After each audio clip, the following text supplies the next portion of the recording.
Hello everyone, welcome to Eklavya Snatak. और आज की इस वीडियो में मैं आप सभी को बीए प्रोग्राम सेमेस्टर 3 से जो आपका सब्जेक्ट है हिस्ट्री ऑफ इंडिया 1200 से 1550 इसकी यूनिट 5 करवाने वाला हूं हिंदी मीडियम में।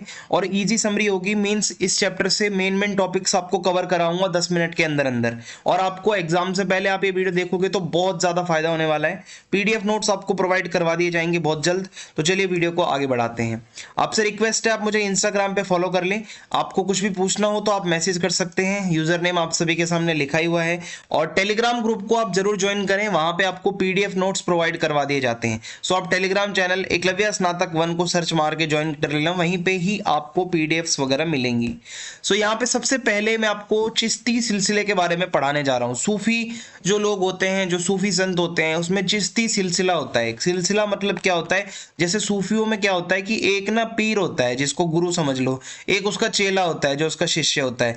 तो ये कनेक्शन चलता रहता है कि जब वो गुरु की मौत हो जाएगी तो उसका जो शिष्य होगा सबसे ज्यादा नॉलेज वाला प्यारा, वो अगला पीर बन जाएगा, अगला गुरु बन जाएगा। फिर उसका कोई चेला होगा, वो अगला गुरु बन जाएगा। ये जो सिलसिला चलता रहता है इसी को ही हम सिलसिला कहते हैं। यही चेन सिस्टम को सिलसिला कहा जाता है। तो सरनेम में ये लोग चिश्ती लगाते थे, मींस चिश्ती सिलसिला। अब इनके बारे में क्वेश्चन आ सकता है।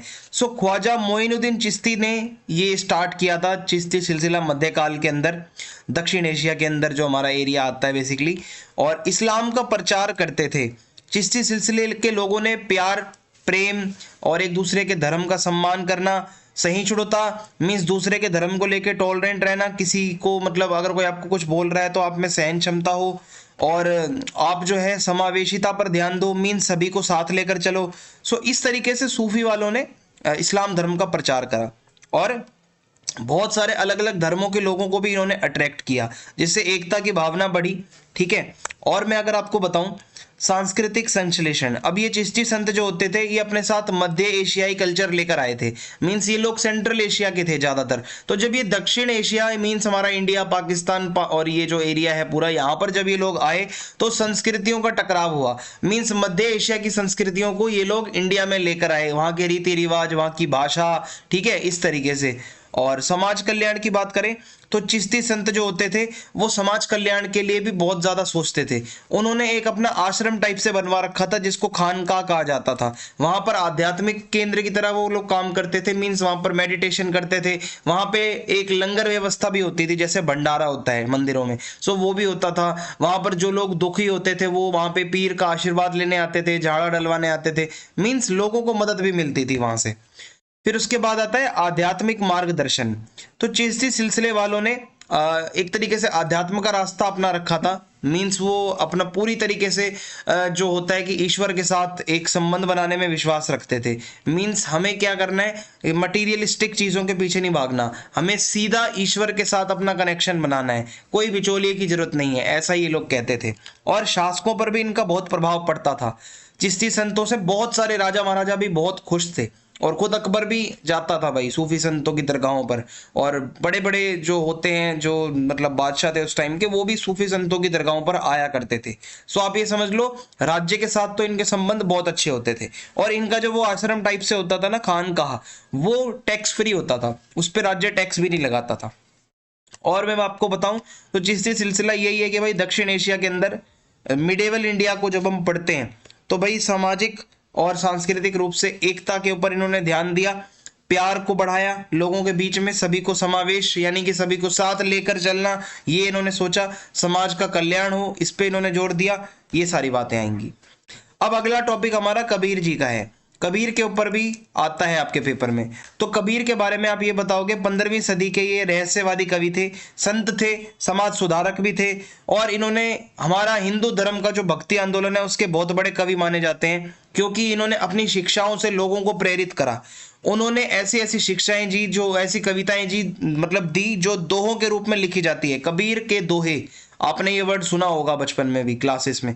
कबीर के दोहे के फॉर्म में ही अपनी शिक्षा देते हैं, एकता के ऊपर बात करते हैं।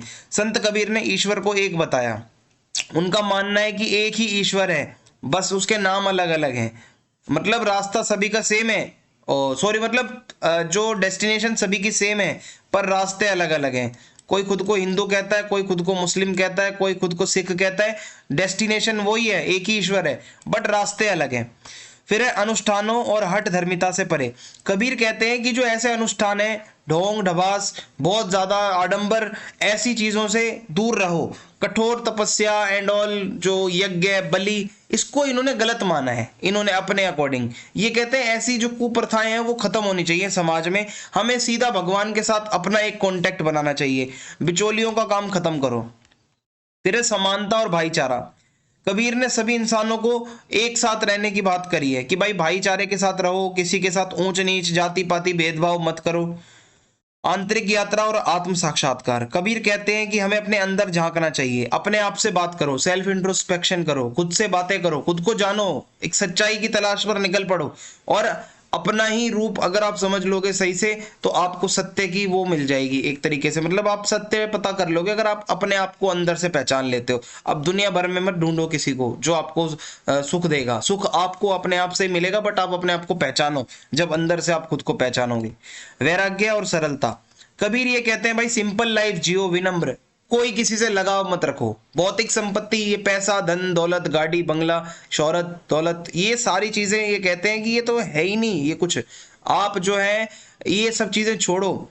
भौतिक संपत्ति है ये सब, भौतिक संपत्ति के पीछे मत पागल हो, मेटीरियलिस्टिक ये सब चीजें हैं। ईश्वर तक पहुंचने का मार्ग प्रेम। कबीर की कविताओं से यह पता चलता है कि प्यार होगा जहां पर ईश्वर होंगे वहां पर, मीन्स प्यार को ही परमात्मा से जोड़ने का सबसे सीधा तरीका ये बताते हैं। उनकी कविताओं में अक्सर भगवान की छवि प्रेमी के रूप में दिखाई जाती है, और जो भगत होता है उसको प्रेमी के रूप में दिखाया जाता है। मीन्स भगत जो है वो प्रेमी है, भगवान जो है उससे भगत प्यार करता है, और ऐसा ही इनके दोहों में ज्यादातर देखने को मिलेगा भी। अब बात करते हैं मीराबाई की। मीरा से रिलेटेड भी आपका आ सकता है कुछ ना कुछ पेपर में। सो मीरा की बात करूं तो 16वीं सदी में हिंदू जो भक्ति आंदोलन था उस टाइम पे बहुत ज्यादा इनका भी नाम लिया जाता है। भगवान कृष्ण के प्रति इनकी अनन्य भक्ति थी भाई, बहुत ज्यादा ये प्यार करती थी उनसे। इन्होंने समाज और धर्म के अंदर बहुत सुधार करने की भी कोशिश करी थी। सबसे पहले भक्ति आंदोलन की वजह से इनको नाम इनका जो है इनका याद रखा जाता है। मीराबाई भक्ति आंदोलन की बहुत बड़ी कवित्री थी और भक्ति मार्ग पर चलती थी, अपने भक्ति के गीत लिखती थी, भजन लिखती थी, जो कि आज भी कई जगहों पर गाए जाते हैं। महिलाओं के अधिकारों की बात करती थी। मीराबाई ने समाज को चुनौती देते हुए, पितृसत्तात्मकता को चुनौती देते हुए, इन्होंने भगवान कृष्ण के प्रति अपनी भक्ति को दिखाया और बोला कि भक्ति जो है भगवान की वो कोई लैंगिक भेदभाव के आधार पर नहीं हो सकती कि बस पुरुष ही पुरुष भक्ति करें। इन्होंने बोला मैं भी भक्त बन के दिखाऊंगी, और इन्होंने महिलाओं के लिए इतना कुछ करा।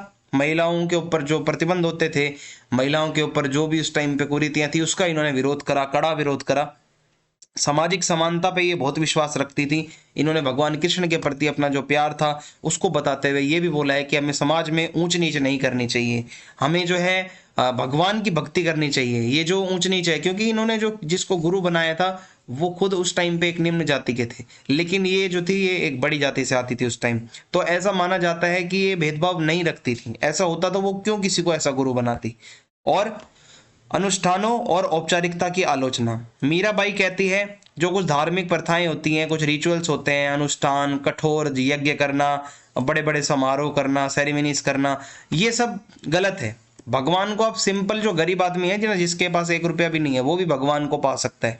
जरूरी नहीं जिसके पास पैसा है जो सारा कुछ करवा रहा है उसी को भगवान मिलेंगे, ऐसा नहीं है। सांस्कृतिक संश्लेषण। मीराबाई की जो रचनाएं हैं वो अपने समय की बहुत ही ज्यादा जानी मानी समृद्ध, मतलब आप ये कह लो कि जो उस टाइम पे जो भी संगीत परंपरा चलती थी उसको दिखाती है कि जैसे वो जो इंस्ट्रूमेंट यूज कर रही हैं, जिस टोन में वो गा रही हैं, उनके भजन अक्सर लोक धुनों में होते थे।